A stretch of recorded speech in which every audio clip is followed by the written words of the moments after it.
For 74 years, humanity sat quietly at the table of the Galactic Concord and asked for nothing more than fairness. They never got it. When humans first made contact with the wider galaxy in the year 2245, they were greeted not with wonder, but with mild curiosity, the way someone might look at a strange insect crawling across a windowsill. The Peluri, a tall and ancient species who had led the Concord for thousands of years, welcomed humanity with polite words and a small chair at the back of the chamber. The seat had no voting power. Humans could speak, but nobody was required to listen, and for the most part, nobody did. Tejo was only a lieutenant when he first attended a Concord session as part of the Terran delegation. He sat in the gallery and watched as a Kothari ambassador interrupted the human speaker mid-sentence to talk about brain tariffs. Nobody objected. The human speaker simply stopped, sat back down, and folded his hands. Tejo remembered that moment for the rest of his life. Not because it was dramatic, but because it wasn't. It was ordinary. That was how the galaxy treated humans, as something to be spoken over. The decades passed, and things did not get better. They got worse in small, quiet ways that were easy to ignore if you were not human. Trade routes that should have been open to Terran merchants were blocked by regulations written specifically to keep them out. Colony permits were denied for reasons that changed every time humans asked. When a Terran science vessel discovered a mineral-rich moon in unclaimed space, the Concord reclassified the space as Kothari territory within a week. The vote was unanimous. Humanity was not allowed to vote. The Kothari Dominion was the worst of them. They were a proud, militaristic species with 4 times the fleet strength of Earth. Their warlord general, a massive creature named Dren, had built his career on expansion. He took what he wanted because nobody stopped him, and the Concord looked away because the Kothari were useful. They had the largest standing military in the galaxy, and they kept the outer systems in line. In exchange, the Concord gave Dren a long leash, and Dren used it to push further and further into Terran border space. Every time, humanity filed a complaint. Every time, the Concord reviewed it, discussed it, and dismissed it. The phrase they used was always the same: insufficient evidence of hostile intent. It became a joke among the alien delegations.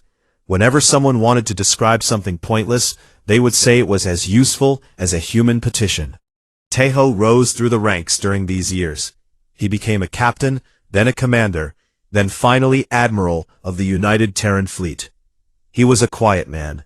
He did not give fiery speeches or pound tables. He read reports, and every evening he read the files that Una sent him. Una was the director of Terran intelligence, and she was the most patient person alive. For over 30 years, she had been building something she called the Ledger.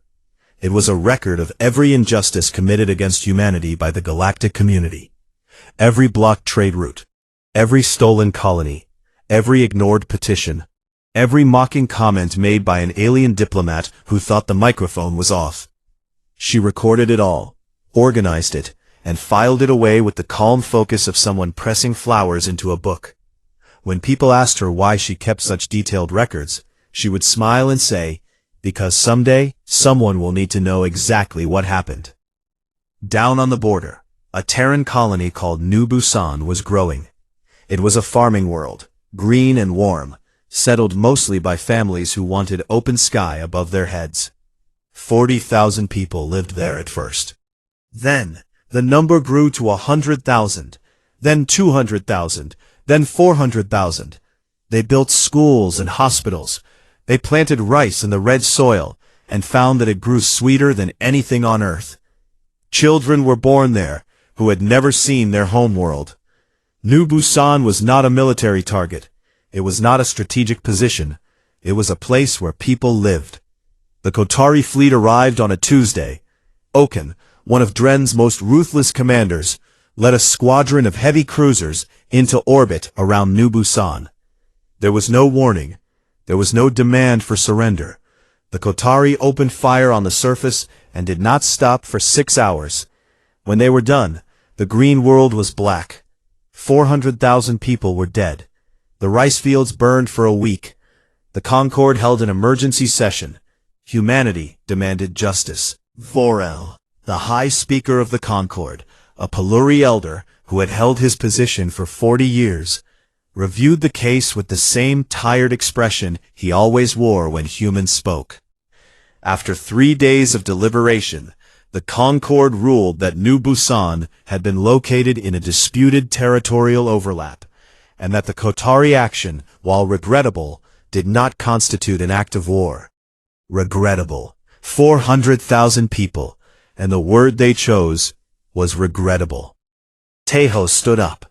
The chamber went quiet, but only because it was unusual for a human to stand without being called upon. Vorel looked at him with mild irritation and asked if the admiral wished to file another petition. Taeho said no. He said he was not there to file a petition. He was not there to ask for a review. He was not there to beg. He said that the United Terran government, on behalf of the human species, was issuing a formal declaration of war against the Kotari Dominion, and that any species or governing body that had enabled, ignored, or excused the actions leading to this moment should consider very carefully which side of the line they stood on. Then he turned and walked out of the chamber. For a long moment, nobody spoke. Then someone in the Kothari delegation laughed. A few others joined in. The laughter spread across the chamber, light and dismissive, the way adults laugh when a child says something foolish. Liha, a Pelori diplomat sitting in the back row, did not laugh. She had spent 20 years studying humans. She watched Taeho's back as he walked through the doors, and she felt something cold settle in her stomach. She had seen that look before, not on a human face, but in human history books. It was the look of someone who had already made every decision that mattered and was done talking about it. She whispered to herself, "What have we done?" Nobody heard her. In the 72 hours after Taeho's declaration, the galaxy treated humanity the way it always had, with amusement and a little bit of pity. News broadcasts across 100 systems ran the story with the same tone. A young species had lost its temper. It was sad, really. Someone should talk to them. Dren, the Kothari warlord general, recorded a response that was broadcast on every major channel. He sat in his command throne, enormous and scaled, his officers arranged behind him like statues. He smiled, showing rows of flat grinding teeth, and called humanity grain farmers playing at war. He said the Kothari would send a fleet to Earth's border and that the whole matter would be settled inside a week. He said it the way someone might talk about cleaning a stain off a table. Okan was given command of the punitive fleet. 8,000 warships, each one larger and heavier than anything in the Terran Navy. The Kothari built their ships for intimidation. Massive hulls covered in weapon ports, designed to make an enemy surrender before the first shot was fired. Okan assembled them in Kothari staging space and sent a message to his officers that read simply, "We leave at dawn. Bring enough fuel for a short trip." But something strange was happening on the other side. Humanity went quiet. Not just quiet, silent. Every Terran communication channel shut down at once. Trade ships that had been moving between alien ports turned around and headed home. Terran embassies on dozens of worlds closed their doors, and the staff boarded shuttles without saying goodbye. Human merchants packed up their stalls in alien markets overnight. Human students left alien universities in the middle of the semester. Human workers at joint research stations powered down their terminals, collected their things, and walked out without a word. In less than 48 hours, there was not a single human being left outside Terran space. Not one. An entire species had pulled itself inward, like a hand closing into a fist. The Concord noticed, but it did not understand. Vorel sent a message to the Terran government, asking for clarification of intent. There was no reply. He sent another. Silence. A Pelori trade minister complained publicly that his human business partners had abandoned a contract worth millions. A Kothari border patrol reported that the usual Terran comm traffic had dropped to zero. Not reduced, zero. Liha understood. She had spent her career studying human behavior, reading their history, watching the way they moved through the galaxy. She had seen this pattern before, not in real life, but in the old human war records she had spent years translating. Before every major conflict in human history, there was a moment when they stopped talking. They stopped trading. They stopped reaching out. They pulled their people home. And then they came. She went to Vorel privately and told him what she believed was happening. She said, "They are not retreating. They are clearing the field. They are making sure that when the fighting starts, every living thing in the battle space is an enemy." Vorel told her she was being dramatic. Deep in the dark space beyond Earth's outer colonies, Genu sat at his communication console aboard the warship Ironwake and tried to keep his hands from shaking. He was 23 years old, the youngest comms officer on the ship, and he had never seen a war. He had never expected to see one. He had joined the fleet because it paid well and because he liked the idea of seeing the stars. Now the stars outside his window were filled with ships. He had never known there were this many ships. Nobody had. The Terran fleet that the galaxy knew about was a modest defense force. A few hundred vessels, lightly armed, mostly used for patrol and escort duty. That was what the Concord saw. That was what the Kothari counted when they measured their odds. But Genu was looking at something else. In the blackness around the Ironwake, thousands of ships were powering up, each one running dark without lights or signals. They had been built in secret, in shipyards hidden inside asteroids and buried beneath moons. Some of them had been under construction for decades. Yuna's intelligence network had kept them invisible. The galaxy had been watching humanity's front door and had never thought to check the basement. Suji walked through the Ironwake like she owned it, which in some ways she did. She was the lead engineer behind what the fleet quietly called the Black Program, weapon systems that existed in no official record. She had spent 20 years designing things that were meant to never be used, and now she was checking their calibration with the steady hands of a surgeon. Gravity lances that could twist the hull of a capital ship like wet paper. Void mines that collapsed space itself into temporary pockets of nothing. And something else, something locked behind 3 levels of encryption that even Genu did not have clearance to see. The crew called it Directive 7, and they spoke about it in whispers. Dohan, the captain of the Ironwake, gathered his crew in the main bay. He was not a man who gave speeches. He was stocky and plain-faced, and he spoke the way he fought, without wasted movement. He stood before 1,200 men and women and said, "They killed 400,000 of our people on New Busan. Farmers, teachers, children, and the galaxy called it a territorial overlap. We asked for justice 74 years in a row, and they laughed at us every single time. So we are done asking." He paused, and the silence in the bay was so complete that Genu could hear the hum of the ship's engine through the floor. "We are not here because we want war," Dohan said. "We are here because they left us no other choice. Do your jobs, trust your training, and bring everyone home." That night, Yuna transmitted a single message on all galactic frequencies. It was short, just a set of coordinates and a timestamp. Nothing else. No threats, no demands, no explanation. The message reached every corner of the galaxy in minutes. The Kothari intercepted it, and Akan stared at it with confusion. It was not a code. It was not encrypted. It was just a location and a time. He assumed it was some kind of mistake and deleted it. Liha saw the message at the same time.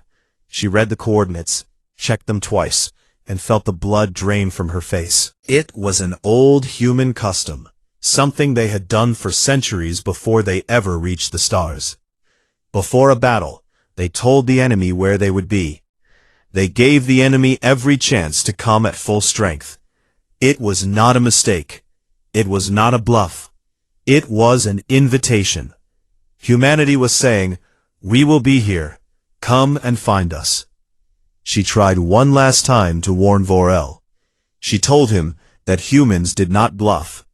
She told him that a species that had endured 74 years of humiliation without striking back was not weak, it was terrifying. She begged him to intervene before it was too late. Vorel looked at her with tired eyes and said, "They are one species with 1,000 ships. The Kothari have 8,000. This will be over quickly." Liha left his office without another word. She sat alone in her quarters and opened a human history file she had read many times before.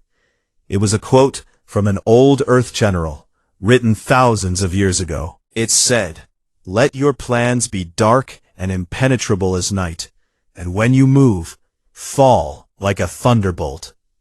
She closed the file and waited for the thunder. The nebula that humans called the Red Corridor was a massive cloud of gas and dust that stretched across 3 star systems. It glowed a deep bruised red from the dying stars inside it, and its thick clouds made long-range sensors almost useless. It was not a place any sane fleet commander would choose to fight. That was exactly why Teho chose it. Akin's fleet arrived first. 8,000 Kothari warships dropped out of faster-than-light travel in a single massive wave, spreading across the mouth of the nebula like a wall of iron. They were arranged in a classic Kothari formation, a central command block surrounded by rings of heavy cruisers and destroyers, with lighter gunships filling the gaps. It was the same formation the Kothari had used for 300 years. It had never lost. Akin sat in his command chair aboard the dreadnought Burning Fist and watched his tactical display with satisfaction. His sensors were struggling with the nebula's interference, but he could see enough. The human fleet was already there, just as the strange message had promised. 1,200 ships, arranged in a neat line at the center of the corridor. He opened a communication channel. He wanted the humans to hear his voice before they died. He said, "This is Commander Akin of the Kothari Dominion. You are outnumbered, outgunned, and surrounded. Surrender your fleet and your admiral, and I will grant your civilians a quick resettlement." He waited for a reply. None came. The human channel was open. He could see the connection was live, but nobody spoke. There was no defiance, no counteroffer, no fear, just silence. Akin felt a small itch at the back of his mind, something he would later recognize as the first moment of doubt. He pushed it away and gave the order to advance. 8,000 ships moved forward. The distance between the two fleets closed. Okan expected the humans to break formation, to scatter, to run. Instead, they held their line perfectly still until the Kothari were deep inside the nebula, committed, with the thick red clouds closing behind them like a curtain. Then the line dissolved. 1,200 human ships broke apart into groups of 5, small, fast wolf packs that scattered in every direction at once. They did not move like a fleet. They moved like a swarm. Each group acted on its own, making decisions in seconds, without waiting for orders from a central command. The Kothari tactical systems, designed to predict the movements of traditional fleets, could not track them. It was like trying to catch smoke with your hands. Jinnu sat at his console aboard the Iron Wake and listened. His job was to monitor enemy communications, and what he heard in those first minutes told him everything. Okan was issuing orders, But by the time those orders reached his captains, the human ships had already moved. Officers were shouting over each other, requesting new coordinates, reporting contacts that vanished before they could lock weapons. The Cathari fleet was the largest military force in the galaxy, and it was tripping over its own feet. Dohan stood at the center of the Iron Wake's bridge, with his arms crossed, watching the battle unfold on the main display. He did not shout commands. He spoke calmly, almost softly, and his crew responded with the precision of people who had trained for this exact moment for years. The Iron Wake and its wolf pack cut through the left side of the Cathari formation, firing gravity lances as they went. The gravity lances were Suji's masterpiece. They did not burn through armor or explode against shields. They reached inside a ship and twisted the space within its hull, pulling metal and machinery and crew in directions that physics should not have allowed. The first Kotari cruiser hit by a gravity lance did not explode. It folded. Its hull crumpled inward like a piece of paper being crushed in a fist, and then it was gone. The ships nearby had just enough time to see it happen before the Iron Wake was already past them, already firing at the next target. The void mines were worse. Suji had designed them to be deployed in clusters, drifting silently through the nebulous clouds where sensors could not see them. When a Kotari ship passed too close, the mine activated and created a tiny pocket of collapsed space, a hole in reality that lasted for exactly 1.3 seconds. 1.3 seconds was enough. Ships that touched the edge of a void mine did not break apart. One moment they were there, and the next moment there was empty space where they had been, without even debris to mark the spot. The Cathari fleet began to panic. Okan screamed orders to tighten formation, but tightening formation only made the gravity lances more effective. He ordered a spread, but spreading out let the human wolf packs isolate and destroy ships one by one. He ordered a retreat to regroup outside the nebula, but the human fleet had already moved behind him, and the red corridor's clouds were so thick that his navigators could not find a clear path out. Jinnu listened to the Cathari communications change in real time. In the first 10 minutes, the voices were angry and commanding. By 20 minutes, they were confused. By 30 minutes, they were begging. Captains called for help that never came. Officers reported that entire sections of their fleet had gone silent. One voice, shaking and young, said over and over, "Where are they? Where are they?" 40 minutes after the battle began, 3 human wolf packs converged on the burning fist. Okan's dreadnought was the largest ship on the field, a fortress of metal and weapons that had survived a dozen wars. 3 gravity lances hit it at the same time. Jinnu heard a brief burst of static on Okan's channel. Half a word, maybe the beginning of a final order, and then nothing. The burning fist twisted once, shuddered, and collapsed into itself. It took less than 4 seconds.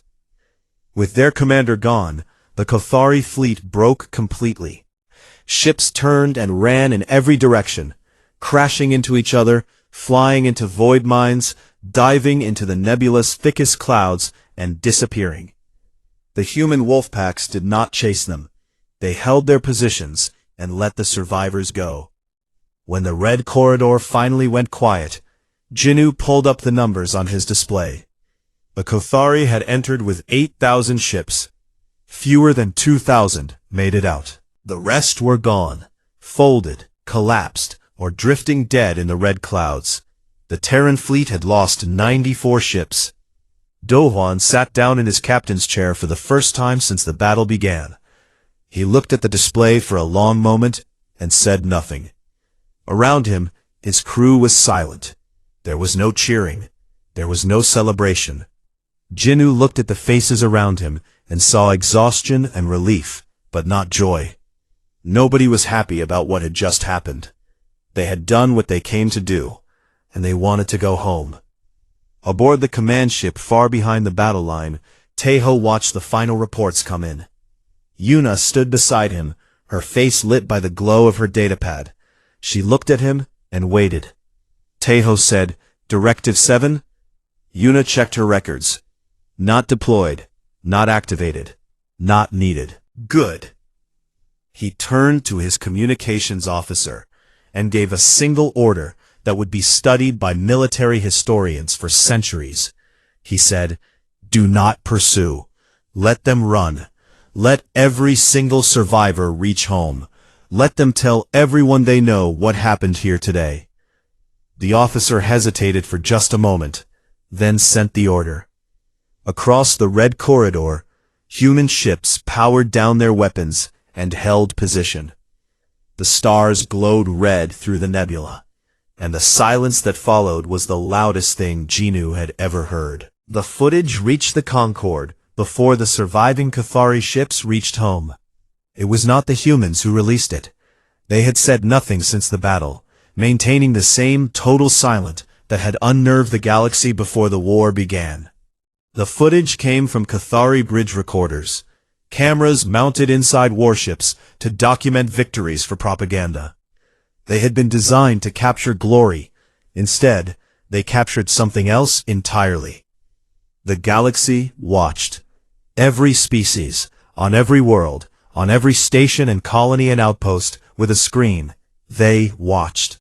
They saw 8,000 Cathari warships, the most feared fleet in known space, enter the red corridor with absolute confidence. They saw 1,200 human ships waiting in silence. And then they saw what happened next. The recordings were shaky and chaotic, filmed from bridges that were shaking apart. But certain moments came through with terrible clarity. A gravity lance hitting a Cathari cruiser and folding it like cloth.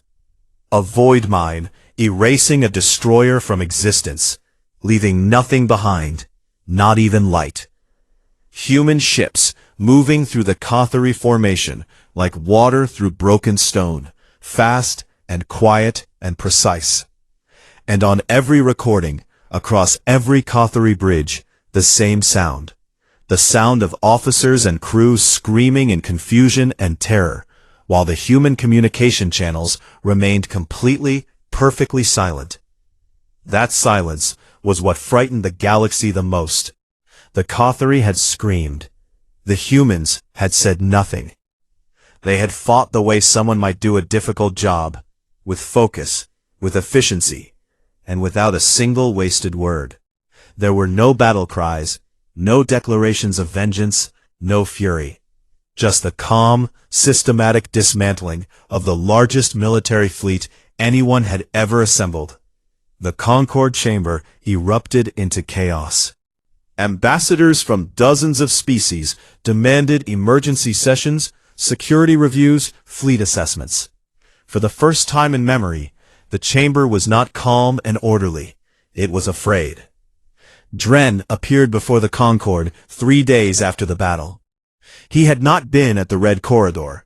Warlord generals did not lead from the front. But the defeat had cracked something inside him.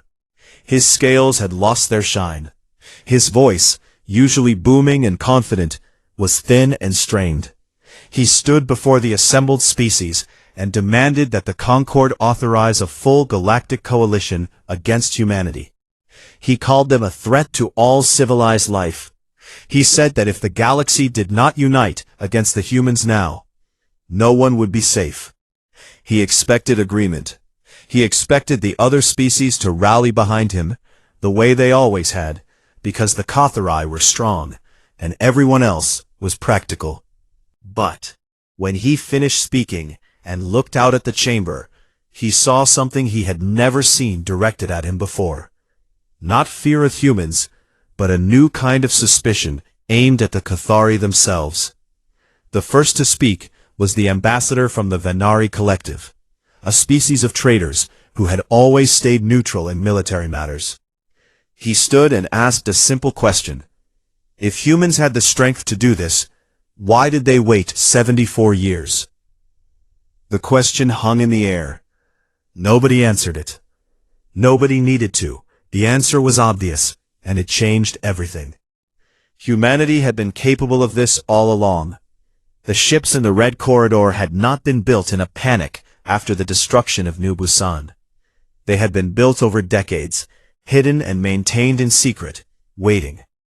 The weapons that folded Cathari warships like paper had not been invented overnight. They were the product of years of quiet, patient engineering. Humanity had possessed the power to fight back from the very beginning, and they had chosen not to. Every petition they filed, every insult they endured, every colony they lost, they had endured it all by choice, not because they were weak, but because they had decided that peace was worth more than pride. And the galaxy had punished them for it. Liha asked to address the chamber. Vorel, shaken and pale, granted her the floor without argument. She stood at the central podium and looked out at the faces of 100 species who were only now beginning to understand what they had done. She spoke quietly, but every word carried to the far walls of the enormous room. She said that for 74 years, the galaxy had treated humanity like something small and harmless. She said that every time humans chose diplomacy instead of violence, the Concord had taken it as proof that they were not a serious species. She said the galaxy had confused patience with weakness, mercy with inability, and silence with submission. She told them they had been wrong about all of it. Every single time a human diplomat had filed a petition instead of ordering a strike, that had not been the action of a species that could not fight.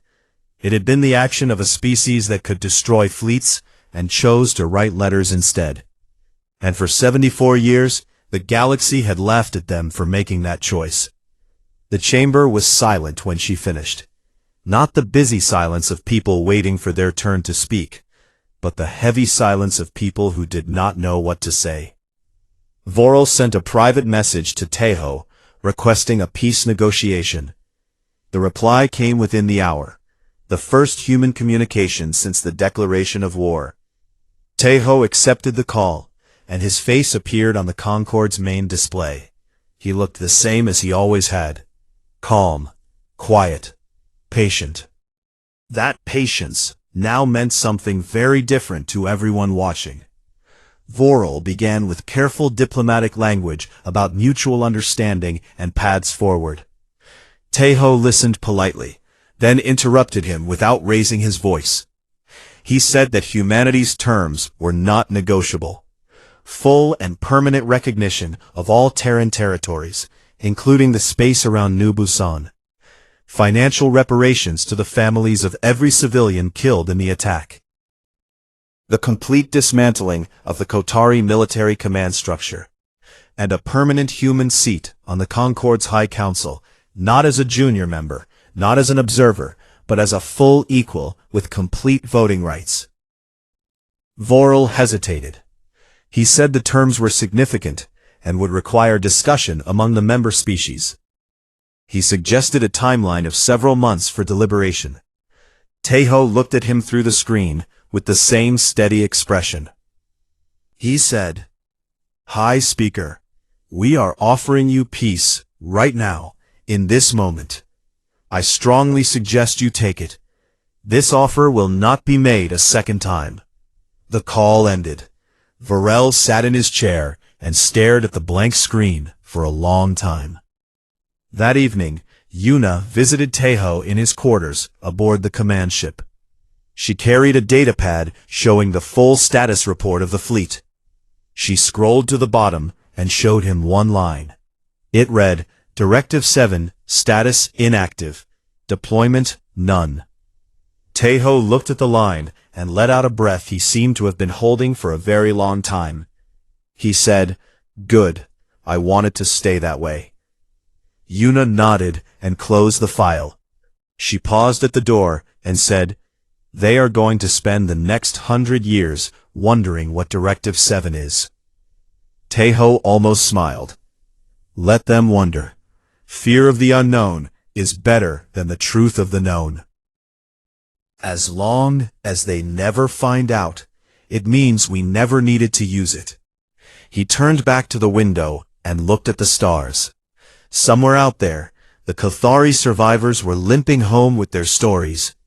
And the Concorde was learning a lesson it should have learned 74 years ago. Humanity had never been the quiet species the galaxy thought it was. It had been the quiet species the galaxy was lucky it was.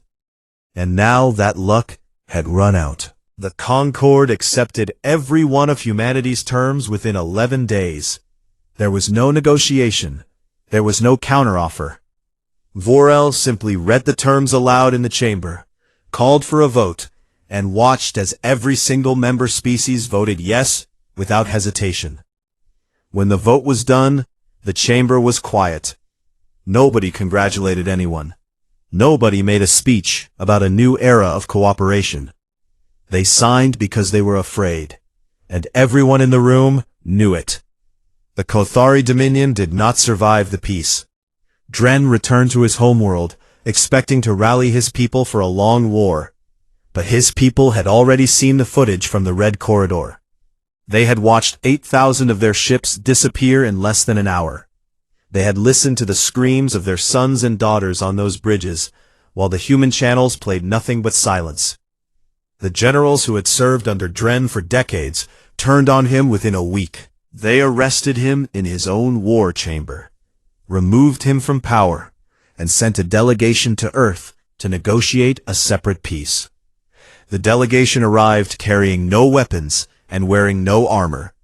They bowed when they met the human representatives, something no Cathari general had ever done before in the recorded history of their species.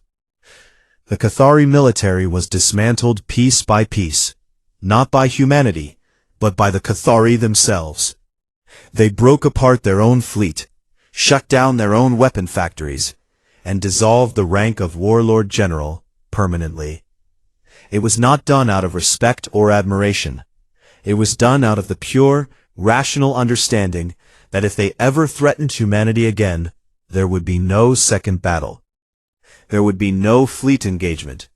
There would be Directive 7, whatever that was, and then there would be nothing.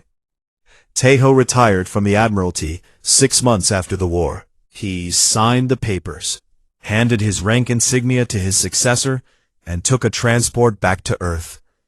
He had spent 40 years in uniform, and he wanted to feel grass under his feet. He settled in a small house in the countryside, far from any military base or government building, and planted a garden. He grew vegetables and read books, and did not give a single interview. Yuna dismantled her intelligence network the same way she had built it, carefully, thoroughly, and without fanfare. She erased the secret channels, closed the hidden listening posts, and burned the codebooks. But before she shut everything down, she did one final thing. She took the ledger, her 74-year record of every injustice committed against humanity, and she published it. All of it. Every document, every recording, every dismissed petition, every mocking comment caught on microphone. She released it to every public archive in the galaxy, under the title, The Ledger of Patience. It became the most read document in galactic history. Species that had spent decades ignoring humanity were forced to confront, in precise and undeniable detail, exactly how they had treated a civilization that had only ever asked to be treated fairly. The ledger did not argue or accuse. It simply presented the facts, one after another, year after year, in Yuna's careful and organized handwriting. And the facts were enough. On dozens of worlds, alien scholars and journalists and ordinary citizens read the ledger and felt something they had never felt before. Shame. Not the shame of losing a battle, but the shame of realizing that they had been cruel to someone who had never been cruel to them. Public memorials for New Busan appeared on alien worlds without any human requesting them.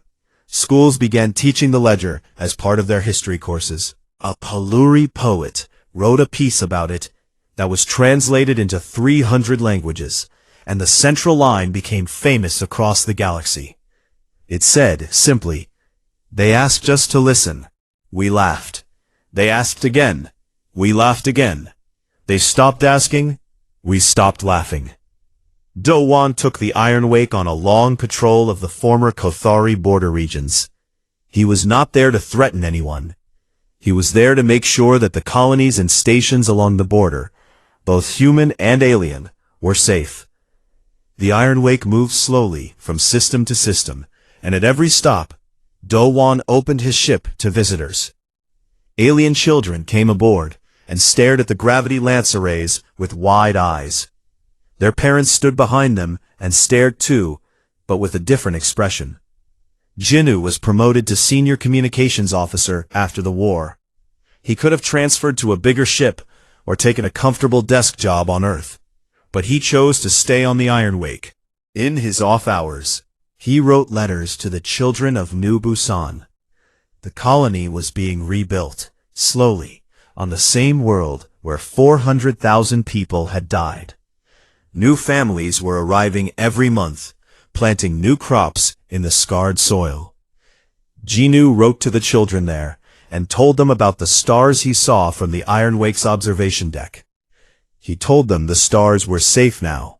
He did not tell them about the battle. They would learn about that when they were older. Suji locked the Directive 7 files in a vault buried deep beneath a mountain on Earth. The vault was sealed with codes that only 3 people in the entire government knew, and one of those people was Suji herself. A journalist tracked her down a year after the war and asked the question that the entire galaxy wanted answered. What was Directive 7? Suji looked at the journalist for a long time. Then she smiled, the kind of smile that did not reach her eyes, and said, "It was something we built so that we would never have to use it. And we didn't. That is the only answer you will ever get." The journalist pressed her. He said the galaxy deserved to know. Suji shook her head and said, "No, the galaxy deserves to wonder. And I hope they wonder forever, because the day they find out is the day everything has gone wrong." Liha was elected as the new High Speaker of the Concord. She was the first candidate in the history of the Concord to receive human support, and that support carried weight that would have been unthinkable a year earlier. At her inauguration, she stood at the same podium where Vorel had dismissed human petitions for decades, and she addressed the full chamber. She said that the galaxy had learned something important, and that the lesson had cost far too much. She said that humanity had never wanted war, had never wanted power, had never wanted to be feared. They had wanted one thing, to be heard. And when the galaxy refused to listen, they had spoken in the only language it understood. She said that the new Concord would be different, not because humanity demanded it with weapons, but because the galaxy now understood what happened when it ignored the voices of the powerless. She said the real enemy had never been humanity. It had been the arrogance of species who believed that strength was the only thing worth respecting. The chamber gave her a standing ovation. It was the first time a high speaker had received one. Liha did not smile. She knew that the applause was driven partly by genuine feeling, and partly by the simple fact that humanity's fleet was still out there, still silent, still watching. Real change would take generations, but at least now it had a chance to begin. On Earth, in his garden, Taeho was pulling weeds when a neighbor's child wandered over to the fence. The child was maybe 7 years old, with dirt on her knees and curiosity on her face. She had heard from the other children that the old man next door had been important during the war. She asked him, "Are the aliens scared of us now?" Taeho set down his gardening tools and thought about the question for a while. He thought about Vorel's tired eyes, and Dren's broken pride, and Liha's quiet courage. He thought about the red corridor and the silence of his fleet, and the 400,000 people of New Busan who would never come home. He thought about Yuna's ledger and Suji's vault, and the young voice on the Cathari channel who had asked, over and over, "Where are they? Where are they?" He looked at the child and said, "I hope not. I hope they just finally respect us." The child nodded seriously, the way children do when they think they understand something important. Then she ran back to her yard to play. and Tejo returned to his garden. The sun was warm, the soil was soft, and somewhere far above him, beyond the blue sky, the stars were at peace.